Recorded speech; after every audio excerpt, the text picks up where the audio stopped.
আসসালামু আলাইকুম। Welcome to আখি স্বপন ব্লগ। সবাই কেমন আছেন? আজকে আমি আপনাদের সাথে শেয়ার করতে যাচ্ছি ইলিশ মাছের দুটো রেসিপি। একটা হচ্ছে ইলিশের আর একটা হচ্ছে ইলিশ মাছের ডিমের। চলুন স্টার্ট করা যাক। প্রথমে আমি সরষে ইলিশের রেসিপিটা করব, তাই আমার লাগবে 2 রকমের সরষে, কালো সরষে এবং সাদা সরষে। প্রথমে আমি সরষেগুলোকে ধুয়ে আধা ঘন্টার মতো ভিজিয়ে রেখেছিলাম, এতে করে সরষেটা তেতো হবে না। আরও কিছু টিপস আছে, আমি আপনাদের সাথে আস্তে আস্তে শেয়ার করব।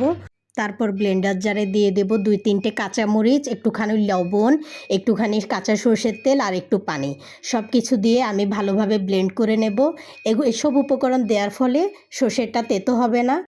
ব্লেন্ড করা শেষ হলে আমি সবগুলো একটা বাটিতে ঢেলে নেব, সাথে একটু পানি দিয়ে নেব, কারণ এই পেস্টটাকে ভালোভাবে ছেঁকে নিতে হবে। তা না হলে সর্ষের যে স্কিনটা আছে তা গ্রেভিতে গেলে গ্রেভিটা তখন আর স্মুথ হবে না, মুখে দাঁতের নিচে পড়বে, খেতে ভালো লাগবে না। এবার আমি ভালো করে ছেঁকে নিচ্ছি। ছেঁকে নেওয়ার পরে এই লিকুইডটা দেখতে ঠিক এমনটা হবে। এবার দেখুন কতগুলি স্কিন বের হয়েছে। আজ আমি 6 পিস মাছ দিয়ে আপনাদেরকে সরষে ইলিশের রেসিপিটা করে দেখাবো। আমার বাসায় আমার বড় ছেলে খুব পছন্দ করে সরষে ইলিশ খেতে, তাই আজকে ওকে খুশি করার জন্যই আমি এই রেসিপিটা করছি। প্রথমে আমি চুলোতে ননস্টিকের একটা প্যান বসিয়ে দেব, আর সরিষার তেলটা যখন গরম হবে আমি তখন প্যানে দিয়ে দেব একটুখানি পরিমাণ মতো লবণ, আর সাথে একটু হলুদ গুঁড়ো আর একটু মরিচ গুঁড়ো। হলুদ মরিচটা খুবই কম দিব, শুধু কালারের জন্য দিচ্ছি।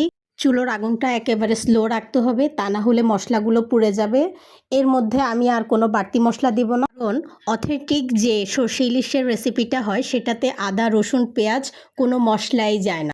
যদি ওইসব মশলা দেয়া হয় তাহলে যে সরষে ইলিশের একটা অরিজিনাল টেস্ট আছে সেটা মোটেই পাওয়া যাবে না, তাই এইসব মশলা স্কিপ করাটাই বেটার।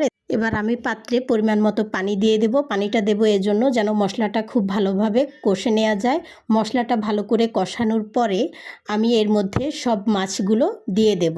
মাছগুলো দিয়ে আমি একটা ঢাকনা দিয়ে ঢেকে দেব, কারণ ঢাকনা দিয়ে ঢেকে দিলে কি হবে, মাছটা ভালো করে বয়েল হবে এবং মাছে যে অয়েলটা আছে সেটা রিলিজ হবে। আর সরষে ইলিশটা তো কাঁচা রান্না করা হয়, এজন্য এভাবে করলে লবণ হলুদ মরিচ সব কিছু মাছের মধ্যে ঢুকবে। আর আমি অন্য চুলোয় আরেকটা পাতিল বসিয়ে দেব। এর মধ্যে আমি করব ইলিশ মাছের ডিমের ঝালের রেসিপি। এটাকে আমাদের নোয়াখালীর আঞ্চলিক ভাষায় বলা হয়। কড়াইতে প্রথমে আমি তেল দিয়ে দেব। আমরা সব সময় সরিষার তেল ইউজ করি, যেগুলোতে সাদা তেল লাগে শুধু ওগুলোতেই সাদা তেল ইউজ করি, আর না হলে সব রান্নাতে আমরা সরষের তেল ইউজ করি। এর মাঝে ইলিশের একটা সাইড কুক হয়ে গেছে, তাই আমি একটা স্প্যাচুলা দিয়ে ইলিশের বাকি সাইডটা উল্টে দেব, এতে করে অপর পাশটাও ভালোভাবে রান্না হবে। তারপর আবার ঢাকনা দিয়ে ঢেকে দেব কিছু সময়ের জন্য। অপর পাশের চুলোয় আমি পেঁয়াজ দিয়ে দেব।